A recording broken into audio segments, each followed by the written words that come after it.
ஓம் நம சிவாய சிவாய நம ஓம் நம சிவாய சிவாய நம ஓம் நம சிவாய சிவாய நம ஓம் நம சிவாய சிவாய நம ஓம் நம சிவாய சிவாய நம ஓம் நம சிவாய சிவாய நம ஓம் குருநாதா சிவாய நம ஓம் குருநாதா சிவாய நம ஓம் குருநாதா சிவாய நம வளரும் காண்பது நல்ல விளக்கு சிவாயவே கற்பனை கடந்த ஜோதி கருணையே உருவமாகி அற்புத சோழி அருமறை சிறப்பின் மேலாம் புறன் யோகம் ஆகும் திருச்சிற்றம்பலத்தோல் நின்று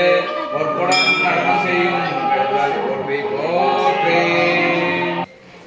திரிபுர சுந்தரியினுடைய ஆலயத்திலே சாபகர்த்தாருமாகிய தொண்டருமாகிய திருப்பணியும் ஆகிய செய்து வரும் ஐயா அவர்களுக்கு இன்று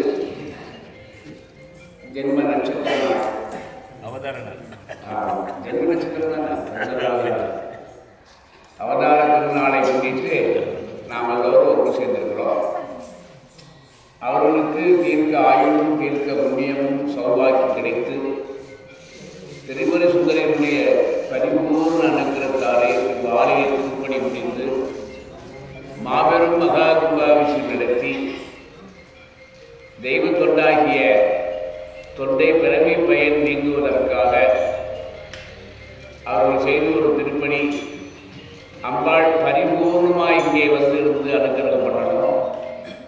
அதோட விசேஷம் என்னன்னா, சீர்காழியிலே ஞானசம்பந்த பெருமான அவதார ஸ்தலத்தினுடைய வடிவமைப்பிலேயே இங்கே சுவாமியும் அம்பாளும் வடிவமைத்து அட்ட பைரவர்களில் சட்டநாதன் என்று சொல்லக்கூடிய பைரவர் சீர்காழியில் அவர் இங்கேயும் எழுந்தருளி உங்களுக்கெல்லாம் இங்கே பாக்கியம் செய்ய வந்துள்ளார்.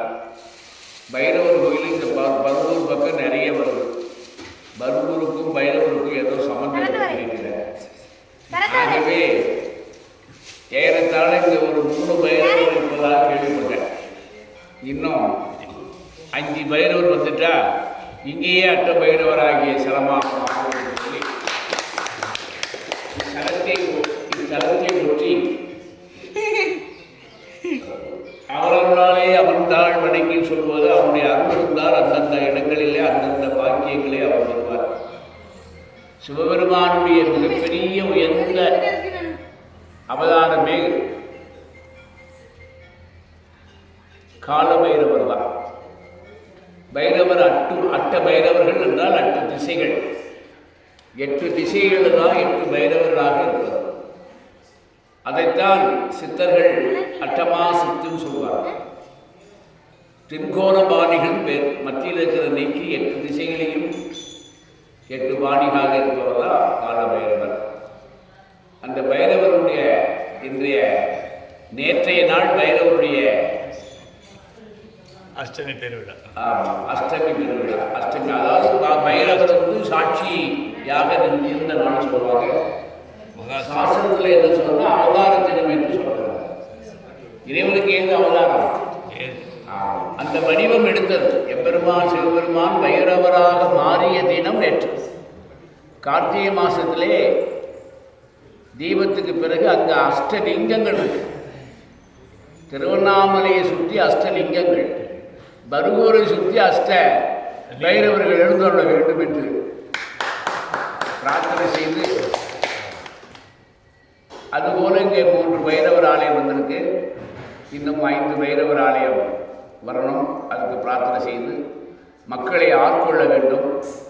திருவண்ணாமலை எப்படி ஞாபகம் வருதோ, அட்டமா சித்துகள் கூடிய 8 கோயில்கள் நமக்கு ஞாபகம் வருவது போல மருகூர்னு சொன்னால் அந்த பைரவர் ஞாபகத்துக்கு வரணும். ஒரு சல யாத்திரையாக வந்தால் எல்லா கோயிலையும் தரிசனம் பண்ணணும். அப்படிப்பட்ட அவருடைய இறைவனுடைய நிலைகள் வந்துட்டால் அது கலியுகத்தில் எது நடக்கணுமோ அது நடந்து கொண்டே இருக்கும். கொண்ட இந்த நல்ல நாளில் அன்புக்கு பாத்திரமான ஐயா மாணிக்கவாசகர் பேரில் ஒரு சங்கம் வைத்திருக்கிறார்கள். ஆன்மீக நிலப்பணி, அதுக்கு பேர் மாணிக்கவாசகர் திருவாசகம் முற்றுவல் சிவனடியார் திருக்கூட்டம். நீளமாக இருக்க பேர் மாணிக்கவாசகருடைய திருவாசக முற்றோதல் சிவனடியார் திருக்கூட்டத்தை அவரை ஏற்றி அதை இங்கே வந்து பாடி மகிழ்வது என்று சொல்வார்கள். பரவசம் ஆகணும், நம்மெல்லாம் அவங்க பாடணும், நம்ம பரவசம் ஆகணும். அதை தொடங்கி அடுத்தது என்ன பூஜையா, அதன் பின் பூஜை நடக்கும். அதுக்கப்புறம் நான் கொஞ்சம் நேரம் பேசுகிறேன், ஏன்னா நிறைய விஷயம் சொல்லணும். பைரவர் 8 பைரவரை தவிர வேறு ஒன்றும் இல்லைங்கிறது. 8 அவதாரம் எப்படி இறைவன் எடுத்தார், பைரவர் அவதாரம் ஏன் இந்த மாதத்தில் தோன்றியது, அதுவும் ஏன் அஷ்டமியில் தோன்றியது, கார்த்திகை மாதம் அஷ்டமிக்கும் பைரவருக்கும் என்ன சம்பந்தம் என்பதை இன்னும் சற்று நேரம் கழித்து உங்களுக்கு விரிவாக சொல்லி அந்த விழா பரிபூர்ணமாகி, ஏன்னா இந்த பைரவர் வருவதற்கு முன்னாலே இருந்தார், நம்ம வீட்டு வாசலில் உட்கார்ந்துக்கிறார். இன்னும் அவர் இடத்துக்கு போய் ஒரு இதாசானத்தில் உட்காரணும். அதுக்கு முன்னாலே அவருடைய வரலாறு நாம் தெரிஞ்சுக்கிறது பாக்கியம் என்று சொல்லி எனக்கு இந்த அரிய வாய்ப்பு கொடுத்த ஐயா அவர்களுக்கும், திருவண்ணாமலை ஐயா அவர்களுக்கும், இங்கே இருக்கிற அன்பர்களுக்கும் இறையர்களும் குருவர்களும் திருவர்களும் கிடைக்க வேண்டும் என்று வாழ்த்து நினைக்கிறேன். சேர்ந்து பாடினோம். ஆனால் இதெல்லாம் நம்ம புத்தகத்தை வாங்கி கொடுத்து மனப்பாடம் பண்ண சொன்னா கூட இதெல்லாம் யார் இதெல்லாம் பழைய புராணம் பேர் வச்சாங்க. இப்ப இவங்கெல்லாம் புது புராணம் பாடுறாங்க. இது சொல்வதற்கு நிறைய புண்ணியம் பண்ணணும். ஒருவன் ஆன்மீகமாக ஆகணும்னு நினைச்சா நிறைய புண்ணியம் பண்ணாதான் முதல்ல ஆன்மீகத்தை அடைய முடியும். அதுலேயும் சிவபெருமான் எங்கே இருக்கிறார் மொத்த கேள்வி கேட்டால் நீங்களாம் என்ன பதில் சொல்லுவீங்க?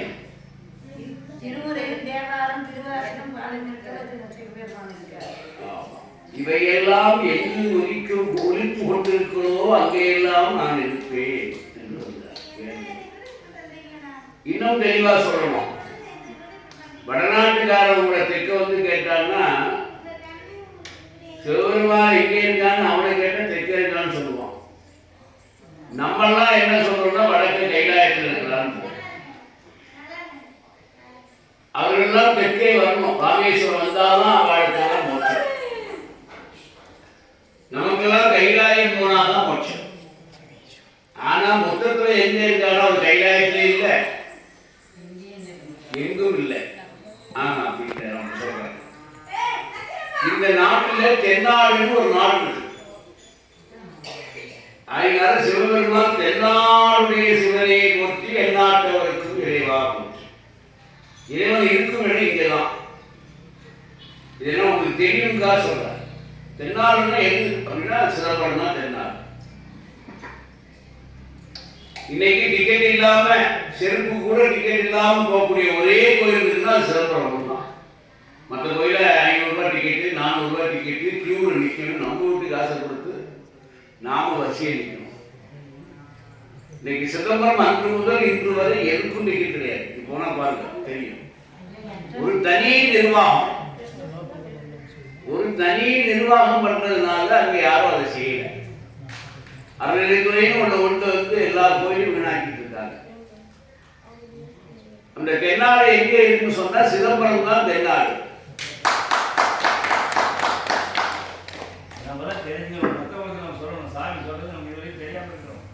எப்படி தென்னாடுன்னு சொல்றேன்? விஞ்ஞானபூர்வமாக ஒரு பழத்தினுடைய உச்சகட்டம் சிதம்பரம். சயின்ஸ் அதை ஏற்றிருக்கு. இப்போ இந்த நூற்றாண்டுல இந்த கலியுக காலத்துல கடந்த ஒரு 10 ஆண்டுக்குள்ள அப்துல் கலாம் ஒரு சயின்டிஸ்ட், அவர் வந்து நம்ம அதிகாரியாக சொல்லக்கூடாது, விஞ்ஞானி. அவர் 99 நாடு சேர்ந்து மேட்ரோ அப்படிங்கிற ஒரு ஆராய்ச்சி பண்றார். 99 நாட்டினுடைய சயின்டிஸ்டும் ஒன்னா சேர்ந்து எல்லா நாட்டினுடைய உதயங்களும் ஒன்று போல கூடக்கூடிய இடம் எங்க? செல்லாராய்ச்சி, அணு ஆராய்ச்சி பேர். அந்த அணு ஆராய்ச்சி பண்ணும்போது சரியா வருவான். எல்லா நாட்டினுடைய சூரிய வெப்ப நிலை அமெரிக்காவில் டைம் மாறும், ரஷ்யாவில் டைம் மாறும். டைம்கள் மாறக்கூடிய அந்த சூரிய வெப்பநிலைகளை ஒரு நிலையாக அது எப்போது மாற்றப்படுகிறது, எங்கெங்கு மணிகள் வித்தியாசப்படுதுங்கிறத ஆராய்ச்சி பண்ணாங்க. சில ஊர்களில் இப்போ இரவா இருக்கும், சில நாடுகள்ல. அப்படிப்பட்ட அனைத்து நாடுகளினுடைய விஞ்ஞானிகளும் ஒன்றா சேர்ந்து இவைகள் எங்கே மாறுகிறது அப்படி ஆராய்ச்சி பண்ணும்போது அவங்களுக்கு ஆன்சர் கிடைக்கல. அப்துல் கலாம் தான் ஐடியாலிட்டி. ஒரு இஸ்லாமானவர் இந்துவுடைய பரிபூர்ண அனுகிரகம் பெற்றவர். அவர் வேற யாருக்கும் அனுகிரகம் தரல. Rishikesh Sivananda divine life society, அங்கெல்லாம் அவர் வேதாந்தத்தையும் சயின்ஸையும் கற்றுக்கிட்டார். அப்படிப்பட்ட மாபெரும் விஞ்ஞானி குழப்பமாயிடுச்சு. ரொம்ப குழப்பம், ரொம்ப மைண்டில் ஏறல, படும் தோல்வி. லட்சக்கணக்கான பணங்களை செலவு பண்ணி கால அளவு மாற்றங்கள் எப்போது மாறுகிறது என்பதை ஆராய்ச்சி பண்றாங்க. அப்படி பண்ணிட்டு இருக்கும்போது அப்துல் கலாம் 1 மணி நேரம் டைம் கேட்டாராம் ஓய்வுக்கு. போய் மண்டியை பிடிச்சிட்டார். எல்லாம் ஒன்னா வருது, ஆன்சர் எல்லாம் ஒன்னா கிடைக்குது. ஆனா ஒரு துளி அளவு அந்த மையக்கோட்டை வந்து அழுத்தி பிரியல. பிரிஞ்சாதான் எந்தெந்த நாட்டுடைய சூரிய ஒளிகள் அலைகள் எங்கே மாறுகிறது என்பதை அறியலாம். அதை கொண்டு வந்துடுறாங்க கரெக்டா, சூரியனை அப்படி ரைட்டா கொண்டு வந்துடுறாங்க. நிறைய கருவிகளை வச்சு அது நடந்திருக்கு. அப்போது இவர் வந்து என்ன பண்றாரு, அவர் ரூமுக்கு போன உடனே அங்க ஒரு நடராஜர் பஞ்ச உலோக சிலை கொண்டு இருந்தான். அந்த நாட்டுக்கு யாரோ பரிசு கொடுத்தது. இது போல இப்ப நடராஜர் பார்த்த உடனே ஞாபகம் வந்தது. அந்த பஞ்ச உலோக சிலையை கொண்டு போய் அது உள்ள வச்சாங்க. எல்லா நாட்டினுடைய அந்த கதிர்கள் அலைகள் ஒன்று போல வந்தோம். நடராஜருக்கு அவ்வளவு பவர். அவர் காலை தூக்கி நிற்கிறது, கையை தூக்கி நிற்கிறது, ஒரு கையில நெருப்பு வச்சிருக்கிறது, ஒரு கையில மான் வச்சிருக்கிறது. இது வந்து ஸ்டேட்யூ பிளேஸ் பேர். இப்படி வரும் ஸ்டாட்டிங் ஆஃப் பிளேஸ் எக்ஸிஸ்ட்ஸ் அது பேர். 3 வழியமாக தெரியும் அந்த கோடுகள். அதுக்கப்புறம் நிலை வந்து கால வந்துடும். அந்த ஸ்டேட்டஸ் 3 நாடுகளில் மட்டும்தான் மணிகளும் வினாடிகளும் மாறுது. அதுக்கப்புறம் எல்லா நாடுகளிலும் 1.5 மணி நேரம், 1 மணி நேரம், 4 மணி நேரம், 3/4 மணி நேரம் தான். இரவு பகலா மாற நாடு ஒன்று, இரவு பகலா இருக்கும்போது பரிமாணங்கள் மாற்றக்கூடிய ஒரு நாடு ஒன்று. அப்படிதான் சாமியை நீங்க கற்பனை பண்ணி பார்க்கணும். அது எச்சி போட்டு பாருங்க, தெரியும் உங்களுக்கு. ஒரு இந்து மதத்திலே நடராஜர் சிலையை எப்போது அமைச்சாங்க? பஞ்ச சபையில ஒரு சபை, பஞ்சமூர்த்தி பஞ்ச உலோகங்களால் செய்யப்பட்டது நடராஜர். எல்லா இடங்களிலும் கல் சிலை இருக்கும், அங்க மட்டும் நடராஜர் பஞ்சலோகத்தில் இருப்பார். மூலஸ்தானம் அதுதான். புரியுதா உங்களுக்கு? அது 5 உலோகங்களுக்கும் தன்மை உண்டு. ஒவ்வொரு உலோகத்துக்கும் ஒரு தன்மை. எப்படி பஞ்சபூதங்கள் பஞ்சா கிருத்திகள்னா பூமிக்குள்ள 5 உலோகங்கள் விளையுது. அது படிமானங்களாக விளையுது. அந்த 5 உலோகங்களும் ஒன்று சேரும் போதுதான் ஞானத்தின் திருப்தி கிடைக்கும். அதனால நடராஜ சிலை பஞ்சலோகமாக்கி நமக்கும் பஞ்சபூதங்கள் ஒன்று சேர்ந்தால் மட்டும்தான் இறைவனை அடைய முடியும். பஞ்சபூதங்கள் ஒன்று சேரணும். நம்ம தியானம் பண்ணும்போது மூளை வேலை செய்யக்கூடாது, மனசு துடிக்கக்கூடாது, சிந்தனை எங்கேயும் இருக்கக்கூடாது. அதுதான் இந்த மாதிரி திருமுறையெல்லாம் சொல்லும் போது அங்கேயெல்லாம் பகவான் இருப்பார். தன்னை மறந்த நிலை வருவான். மறந்த நிலை உணர்ந்த நிலை என்று பேர். தன்னை மறப்பதும் தன்னை உணர்வதும் தான் பஞ்சபூதங்கள் ஒழுக்கம். அதனால நமக்கு சரணம் என்று வைத்தார், பஞ்சாட்சரம். நம்முடைய மந்திரத்துக்கு பேர் மந்திரம் யாரும் சொல்லக்கூடாது, பஞ்சாட்சரம். விபூதிக்கு பேர் உண்மையான பேர் பஞ்சாட்சரம் தான். மந்திரத்துக்கு பேர் பஞ்சாட்சரம். 5 எழுத்துகள் சொல்வதை தப்புகிறாங்க. பஞ்சை சரங்கள், சரம் என்றால் ஒருத்தர் பேர். அது மாதிரி அந்த பஞ்ச வடிவங்களை கொண்ட நிலைகளாகவும் அந்த நிலை மாறும். இந்த அகட்சி போட்டு பாருங்க, உங்களுக்கு தெரியும். காரணம் இல்லாம காரியம் செய்யல. எத்தனையோ ஆண்டுகளுக்கு முன்னால நடராஜ சிலை செய்யப்பட்டதுன்னா அவன் எங்க படிச்சான், எந்த விஞ்ஞானம் கண்டுபிடிச்சான்? இன்னைக்கு அப்துல் கலாம் அதை ஆராய்ச்சி பண்றார். உலோகங்களை கூட சரியாக சேர்க்கிறது இன்னைக்கு இல்லை. ஒரு பாகம் இவ்வளவு, ஒரு பாகம் இவ்வளவு, ஒரு பாகம் இவ்வளவு, ஒரு பாகம் இவ்வளவு சேர்க்கணும். பஞ்ச உலகத்தையும் நமக்குள்ள தோல் இருக்கு. தோலுக்குள்ள வெள்ளைத்தோடு, சிவப்பு ரத்தம், வெள்ளை எலும்பு, இதெல்லாம் எந்த கடையில விற்கிறான்னு சொல்லுங்க. நமக்குள்ள இருக்கிற உறுப்புகளை 5 விதமான கோணங்களை கொண்டது. அதனால பிறவி, மானிட பிறவி அரிதறிது, மானிடனாய் பிறப்பது அரிது. நல்லா புரிஞ்சுக்கணும். தோல், தோலுக்குள்ள ஒரு வெள்ளைத்தோடு, அதுக்குள்ள ஒரு நரம்பு, அந்த நரம்புல பச்சை நரம்பு, அருமையான எலும்பு, ஜீரணமாக நெருப்பு, சத்து கொடுக்கிற உறுப்பு, டெய்லரே இல்லாத ஒரு இன்ஜினு. இதெல்லாம் யார் யார் கொடுத்தா? எந்த கடையில் விற்கிறான்? கை ஒடிஞ்சா போய் மாத்திரை வாங்குறான். கார்ல பேர் பாக்ஸ் காரணம் பேர் பாக்ஸ் வாங்குறான். உடம்புல ஒரு பேர் பாக்ஸ் போனா எங்கேயாவது விற்கிறானா? அதுதான் சொல்றார். சிற்றவை என்று பேர், பொற்சவை அது பேரு. நமக்கெல்லாம் சிற்றவை எங்க இருக்கு? யார் சொல்றார்? 100 ரூபாய் கிடைக்கும். உங்களுக்குள்ள நடராஜர் ஆடிக்கொண்டிருக்கிற அதுக்கு பேரு சிற்றவை. பஞ்சாட்சர சபை பேரு. பொற்சவை என்பது பொன்னம்பலம். சிற்றவை எங்க இருக்கு? அங்க கூட ஆடல, ஆடுவது போல செல வச்சிருக்காங்க. இங்க ஆடிக்கிட்டே இருக்கிற எந்த அம்பலம்? சித்தம்பலம், சின்ன அம்பலம். இந்த ஹார்ட் இணைத்துக்குள்ள துடிச்சுக்கிட்டே இருப்பாரு, நடனம் ஆடிக்கிட்டே இருக்கிறார். அந்த ஆட்டம் என்ன? ஆட்டம்னா ஆட்டக்காரி. அதுக்கு பேர் பொன்னம்பலம், இதுக்கு சித்தம்பலம், சின்ன அம்பலம் பேர். இதை வச்சுதான் நடராஜர் அந்த காலத்துல திரிவாத முனிவர் ஒரு முனிவர். அவர் எப்படி இருப்பாரு? தலை 3. நீங்களாம் அதிசயமா குழந்தை பிறகு பார்த்துருப்பேன். 4 தலையோடு ஒரு குழந்தை கொடுத்துருப்போம். திரிவாத பேரு ஒரு முனிவர். அந்த முனிவருக்கு 3 தலை, 2 வயிறு, 1 கால் நடந்து. அவர்தான் நடராஜரை திவ்யமாக செய்தவர். திரிபால ரிஷியின் பேர்.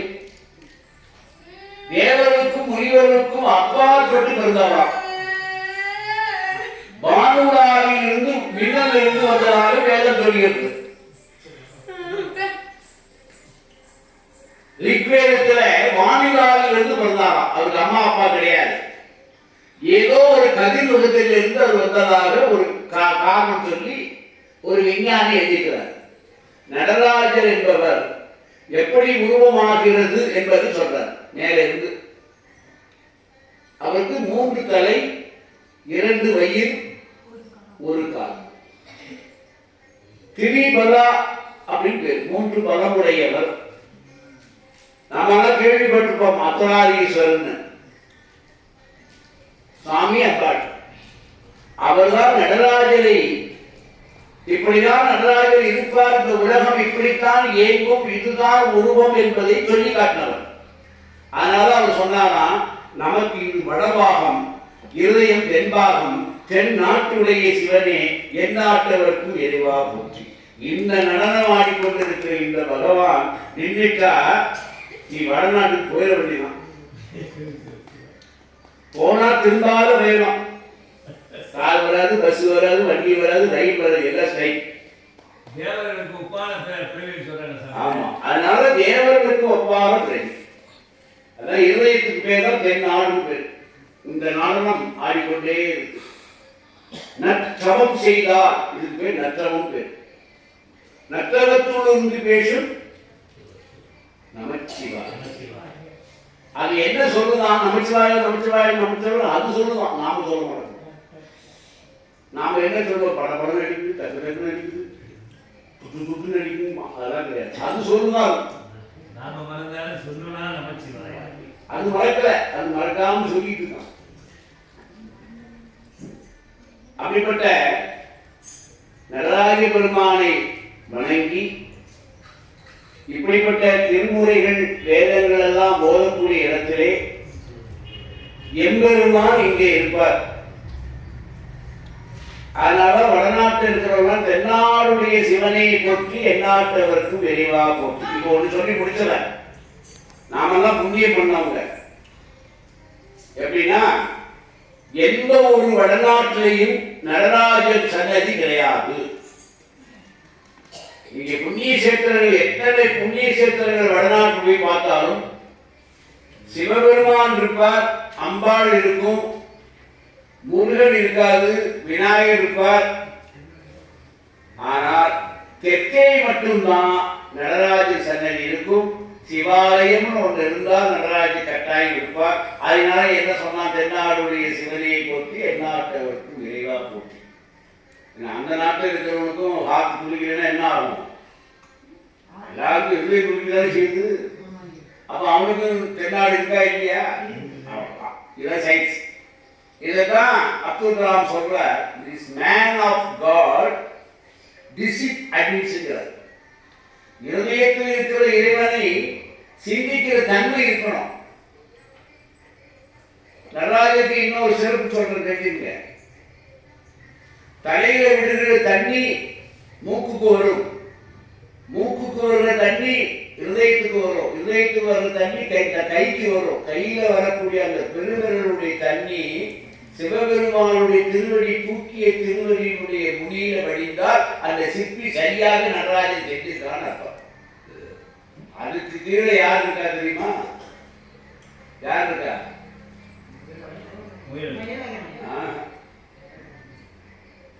மணிவாச பெருமான் அதுக்கு கீழே உன் திருவடிக்கு கீழே. காரைக்காலமே இடது பக்கம், மணிவாச பெருமான் வலது பக்கம். அவருடைய திருவடியில வருகிற அந்த அபிஷேகத்தை அவர் உயிர்வண்ணமாக பார்ப்பதற்காக போறார். உன் திருவடி என் தலைவியறினார். நாம தான் இந்த பிறகு எடுப்போம். அப்படிப்பட்ட நல்ல புராணங்களை ஐயா அவர்கள் புதுசா ஆரம்பிச்சிருக்காங்க. மணிவாச பெருமானுடைய திருவை கொண்டு நிறைய ஆண்களை சேர்த்த வேண்டுகிறேன். அதுவும் பாலர்களை சேருங்கள். அவங்க குரல் தான் அருமையா இருக்கும். இனிமை எது இனிமைன்னு கேட்டார், மழலை சொல்லி. நான் இப்ப திருச்சியில ஒரு சபைக்கு போயிருந்தேன். 10-11 வயசு பையன், எல்லாரும் பிடிச்சு வாங்குறான். அவ்வளவு இனிமை சொல்லுவாங்க. அவனுக்கு கிட்டத்தட்ட 200 பாடல் மனப்பாடமா சொல்றான். அது மாதிரி பெண்கள் ஒரு பாப்பா திருமுறையே தலைகளை சொல்றான். டிகிரி படிச்சு இப்ப திருவண்ணாமலை அதுக்கு மெடல் கொடுத்தாங்க. குரலுடைய அந்த எந்த பாடலை நாம சொல்கிறோமோ அந்த வரியை முதல் வரியோ கடைசியோ மையமா சொன்னா அந்த தேவாரத்தை அவர் பூர்த்தி பண்றார். ஒரு பெண் குழந்தை, பெண்ணை குறை சொல்லல, ஒரு டிகிரி படித்த ஒரு பெண் தேவாரம் திருவாசகத்தில் எந்த வரியை எப்படி கேட்டாலும் அந்த தேவாரத்தை பூர்த்தி பண்றார். மேலே சொன்னாலும் சரி, மையமா சொன்னாலும் சரி, இடையில சொன்னாலும் சரி, ஒரு வரியை சொன்னால் அந்த தேவாரத்தை பூர்த்தியாக பண்றார். இப்ப சொன்னாமல் அவர் சொல்லி கொடுத்தார். யாரோ நட்சத்திரம் ஒருவர் அப்படி இருப்பாங்க. திருச்சியில ஒரு பையன் அப்படி இருப்பான், அருமையா பாடுறான். அவனுடைய கிளாஸ் 4வது தான் போறான். 8-9 வயசு இருக்கலாம். நானே கூப்பிட்டு உட்கார வச்சு கேட்டேன். நம்ம ஆரம்பிச்சா அந்த பாட்டை அவன் கடைசி வரைக்கும் பிடிச்சலாம். அப்ப எவ்வளவு ஞானம் வரணும். ஞானம் என்பது நம்முடைய அறிவின் சிகரத்தில் இருக்கு. மனம் புத்தி விவேகம் எப்போ வருதோ அப்ப ஞானம் வந்துடும். குழந்தைகளுக்கெல்லாம் தேவாரம் சொல்லிக் கொடுங்க. வீட்டில் இருக்கிற பிள்ளைகளுக்கு பாட்டை சொல்லி அதுக்கு ஒரு படத்தை காட்டி இந்த மாதிரி இத்தனை பேர் டிவியில் காட்டினா நீ பாடுன்னு பிள்ளைகளை பாட வச்சு ஆட வைக்கலாம். கடைசியாக அந்த பிள்ளைகளுக்கு ஒரே வாங்கலாம், அடி வாங்கலாம். எந்த ஒரு குழந்தைகளுக்கும் 4 இஸ்லாமியை பாருங்க பள்ளியாசலுக்கு அனுப்புறாங்க, குரானை கட்டாயமா படிக்க சொல்றாங்க. நாம சொல்றோமா? கிறிஸ்தவர்கள் அதை செய்கிறார்கள். அதனால நாம என்ன பண்ணணும்? எவ்வளவு படிச்சாலும் என்ன டிகிரி வாங்கினாலும் ஒவ்வொருடைய அவன் கோயில்ல போய் இறைவனை பாடும்போது ஒரு வசதி இல்லைனாலும் வாய் திறந்து 2 தேவாரம் சொன்னால் இறைவன் கண் திறந்து பார்ப்பான். ஒரு குழந்தை வாய் திறந்து பாடினால் கண் திறந்து பார்ப்பார்கள். இதை விட என்ன வேணும்? அந்த குழந்தை கற்பூரை ஏற்ற வேண்டாம், சாமி கும்பிட வேண்டாம், மாலை போட வேண்டாம், சாமியை பிரகாரம் வர வேண்டாம், கல்லில் போய் முட்ட வேண்டாமா? சிவபெருமானை பார்த்து மற்றவர்கள் பாடிய பாடலை பிழையின்றி அவன் பாடுவாராகி மரலை பேச்சை கேட்பதற்கு எம்பெருமா கண்ணை மூடி இருக்கிற சிவபெருமான் கண் திறந்து வாப்பான். அது அரக்கனால விழித்தது சேர்மறை மழலை சொல் கேட்டு ரசித்தவன். வாழையாளர் அழகா சொல்லுவார். ஒரு குழந்தை பாடும்போது ஒரே ஒரு குழந்தை பாடினா அவர் கேட்டுக்கிறார். யாரு?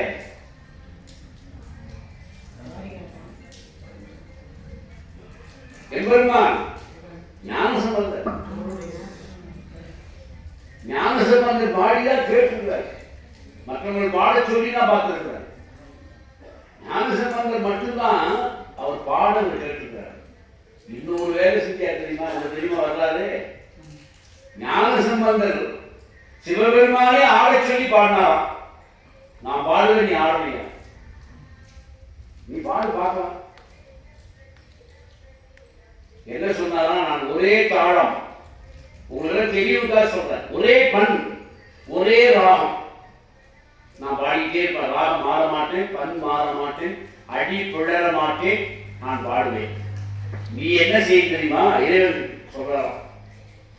சிவபெருமான் பார்த்த அந்த குழந்தை நம்மகிட்ட பூச்சி போட்டா பார்த்துலாம் ஆடுவோம்.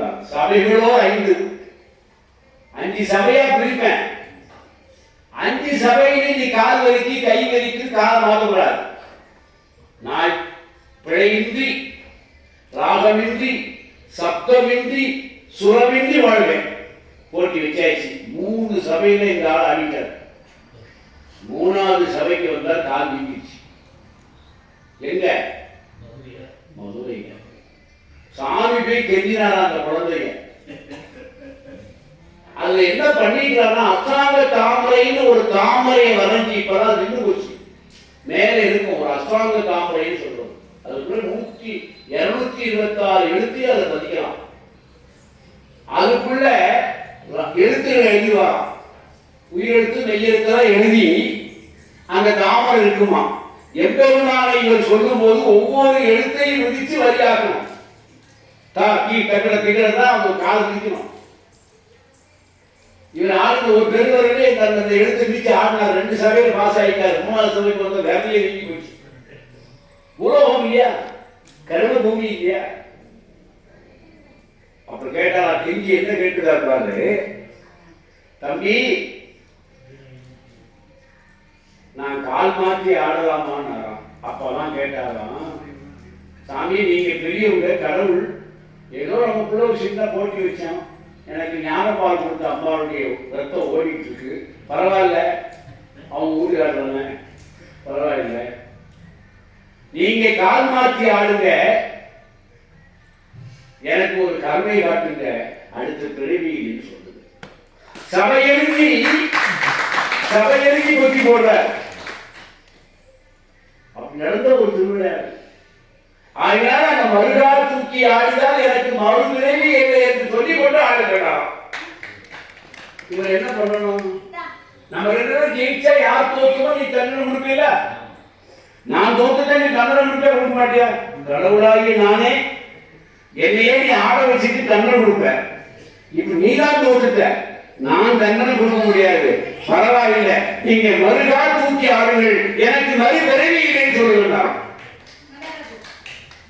சமயம் பார்த்து ஞானத்தை அடையணும். அதனால மதுரை பேர் வந்தது. மருகா தூக்கி ஆடியதால் மதுரை பேர். அங்கே வெள்ளி அம்பலம், அதற்கு பின் ஆடியதுதான் 2 சபை.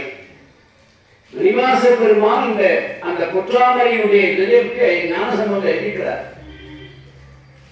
துபுஷம் பேர் அது. அந்த எழுத்துகள் உயிரெழுத்து மெய்யெழுத்து சிலா எழுத்துக்கள் எல்லாம் சேர்த்து அவர் பாடிக்கிறார்.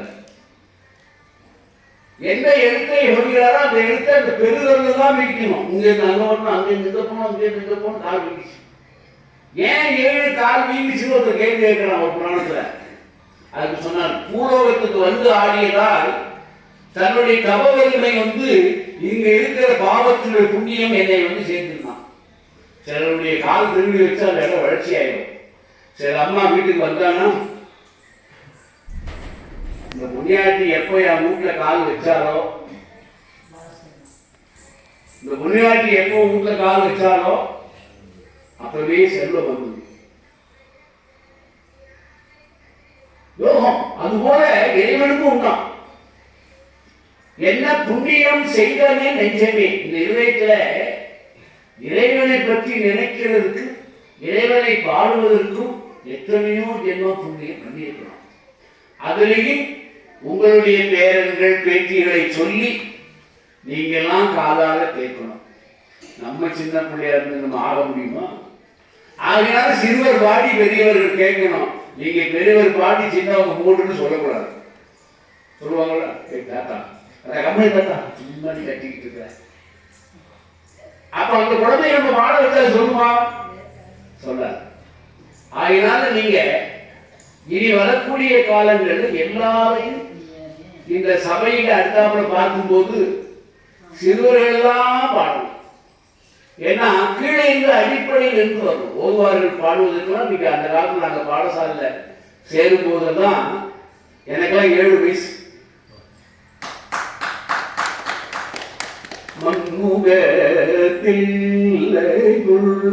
வளர்வதை மற்றதவி பஞ்சகம் போயத இதான் தேவாரம். இப்ப நீங்க பாருங்கெல்லாம் பண்ண அடி விட்டு மன்னுடத்தில்லையுள் வளர்வதை மற்றதவி பஞ்சகம் போயத இதே மாதிரி பாடணும். தேவாரங்கள் என்றால் ஒரு தேவாரத்தை பாட 15 நிமிஷம் ஆகும். அப்ப எத்தனை தேவாரம் இருக்கு? திருமுறை என்னைக்கு முடிக்கிறது? திருமுறை முடிக்கிறது என்னைக்கு முடிக்கணும்? பண்ணோடு சிரத்தோடு பாடினால் 12 நாட்கள் ஆகும். திருமுறை முற்றோதல் என்பது 12 மணி நேரம் இல்லை, 12 நாட்கள். எல்லாமே 12 நேற்று பேசியிருக்கிறேன். எல்லாமே 12 சொன்னேன். திருமுறை ஓதுவது 12 நாட்கள். அங்க சிகசகம் இருக்கும். அந்த பண்ணோடு ராகத்தோடு பாடினால் அங்க ஒரு காற்று அலைகள், அந்த சப்த அலைகள் ஒரு யஜ்யம் சொல்றான். எத்தனை லிட்டர் நெய்யை ஊற்றி எத்தனை விறகுகளை கொண்டாந்து யாகம் பண்ணினால் என்ன பலன் கிடைக்குமோ அந்த பலன் திருமுறையை பண்ணோடு ஒருவர் பாடி 12 நாட்கள் முடிப்பாராகி அங்கே ஒரு மாபெரும் கும்பாபிஷேகம் நடைபெறுகிறார். அதற்கு சிறப்பு. அதனால எல்லாரும் கொஞ்சம் பண்ணோட பாட கற்றுக்கணும். பண் தெரியும் சொன்னா கொஞ்சம் ஆட்களை வச்சுக்கணும். பண்ணதான் இசையை கொண்டு போய் அந்த சாரத்துல கொண்டு போய் சேர்த்து வைக்கும். அதனால நம்ம பாட முடியாது. நமக்கு வயசாயிடுச்சு பண் பாட முடியாது. குழந்தைகளுக்கு பண்ணை சொல்லிக் கொடுத்து அவர்கள் பாடி அதை நாம் கேட்கணும் சொல்லி இன்றைய நல்ல நாட்களிலே நீங்க தான் புதிதாக ஆரம்பிச்ச ஒரு கூட்டத்தையும் ஐயாவுடைய அருமையான திருப்பணி செய்யறதுனால எனக்கு ரொம்ப சந்தோஷம். அதுவும் நல்ல இடத்துக்கு நல்ல பணிகளை செய்தார்கள். நேற்று எங்களுக்கு 96வது வயது பூர்த்தி, 97 துவக்கம். சாமிக்கும் அன்னைக்கு பிறந்தனான உடனே சரி பிள்ளையை கூப்பிட்டு விட்டு வந்துச்சு. இந்த பிள்ளைகளை எப்பவுமே நம்பக்கூடாது. சில பிள்ளைகள் இருப்பாங்க குசும்பெல்லாம் ரொம்ப பண்ணுது. புழுவாய் துறைக்கிலும் புண்ணியா முன்னடியன் மாற்று வழுவாதிருத்தல் வரும் கருடனே வையகற்று நின்னை ஒருவாக்கு இறங்கி இருப்பா புரியோராமே. நம்மள நமக்கு சுகமா வாழணும் கேட்போம். அப்ப சாமி என்ன கேட்கிறார்? யாரெல்லாம் தேவாரம் பாடுகிறார்களோ அவர்கள் எல்லாம் மோட்சத்தை அடைகிறார். புழுவாய் பிறக்கினும் புண்ணியா உன்னடியன் மனத்து வழுவா வெளுத்தல் வரம் தருள வேண்டும். ஐயகற்று நின்னை தொழுவாக்கு இறங்கி இருப்பா புரியூராமே. ஷரணி புனர்கந்தை செஞ்சனை மேல் வைத்த தீவன். அவர் அழகாக பார்த்தீங்க. அந்த சொல்லினை நினைவினை மாறாமல் இருந்தால் அங்கே இருப்பான். இந்த அலைகள் நீங்க கருதி இருக்கணும். தேவாரத்துக்கெல்லாம் நிறைய பொருள் இருக்கு. நாங்கெல்லாம் தண்டமாணிகை சீரர்னு ஒரு காலத்தில் பாட்டாங்க. எங்களுக்கு ஆசிரியர் குச்சியாலே இருப்பார். தாளம் பாடக்கூடாது, பிழை பாடக்கூடாது. பக்தியாலான யாருடைய பலகாரும் பக்தியை மாதிரி புகழ்பாடி ஒற்றுமையான குருநேயா ஒப்பிலா. நான் படிக்க 3 வருஷம் ஆச்சு இந்த ஒரு பாட்டை. நாகவே அதுக்கு வராது. அப்படி சில பாடல்கள்லாம் சொல்லினே வராது. அப்படி நம் தேவாலயங்களே அந்தந்த மேல இருக்கிற பண்களை முதல்ல தெரிஞ்சுக்கணும், சுதிகள் தெரிஞ்சுக்கணும், ராகம் தெரிஞ்சுக்கணும். எல்லாரும் இதே ஒன்போடு பாடுறீங்க. அதை கொஞ்சம் மாற்றி நம்முடைய சபை பண்ணோடும் இசையோடும் பாடும் என்ற ஒரு சிறப்பை வாங்கணும் என்று சொல்லி நீங்க பன்னிசை இன்னிசை பேர். இன்னிசைனா கச்சேரி, பன்னிசைனா பன்னீர் திருமுறை. அங்கெல்லாம் பன்னீர் திருமுறைகளுக்கு பன்னிசைனே பேர். அந்த 12 இசைகளையும் உங்களுக்கு தெரிஞ்சு பாடினேன்னா நாம சபை என்று பிரமாதமா இருக்கும். இறைவன் அங்கே இருப்பார், இறைவன் ஆனந்தம் கொள்வார் என்று சொல்லி அரிய வாய்ப்பு கொடுத்த சுவாமிகளுக்கும் அரிய வாய்ப்பு கொடுத்த அடியார்களுக்கும் அன்புமிக்க பெரியோர்களுக்கும் தாய்மார்களுக்கும் எல்லாம் அந்த இதனுடைய குருவர்களும் குருவர்களும் கிடைக்க வேண்டும் என்று வாழ்த்தி வணங்குகிறேன். ஒன்றில்லா சிவாய நம.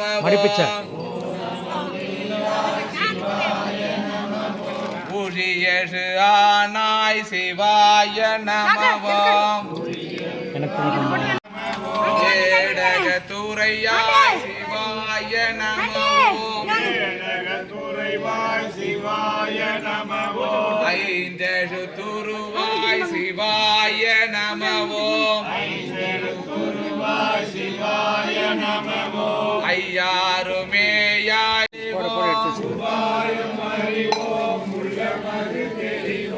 உள்ளம் மது தெளிவோம் சிவாய நமவோம். சிவ சிவ என்போம் சிவகதி பெறுவோம். அரகர என்போம் அவன் தாழ் பணிவோம். சிவ சிவ என்போம் சிவகதி பெறுவோம். அரகர என்போம் அவன் தாழ் பணிவோம். தென்னாடுடைய சிவனே போற்றே. ஏகம்பத்துரை எந்தாய் போற்றே. அண்ணாமலையும் மன்னா போற்றே. காவாய் கனகதிரலே போற்றே. திரிபுர பாலசுந்தரி தாயார் 26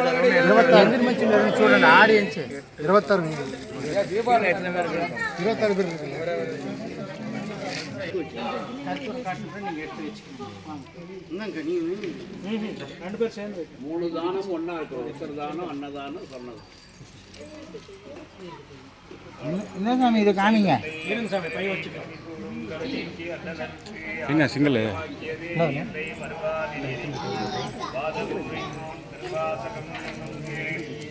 ஸ்பீடா கொடுங்க.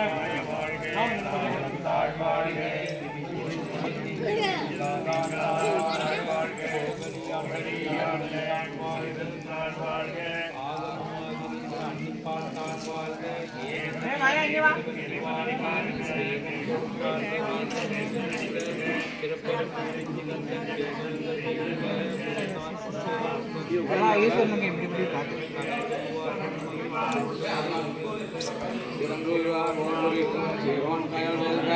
ஈசனடி போற்றி எந்தையடி போற்றி ஈசனடி போற்றி சிவன் சேவடி போற்றி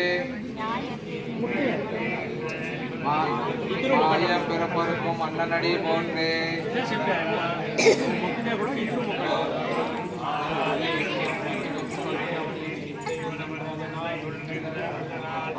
அருளாலே அமிர்தார் வணங்கி சிந்தை மகிழ சிவபுராணம் தன்னை தெய்வினை முனிவராய் தேவராய் செல்லா நின்றை தாவர சங்கமத்தோல் எல்லா பிறப்பும் பிறந்தெழுத்தேன் எம்பெருமான் மெய்யே உன் நடிகள் கண்டென்று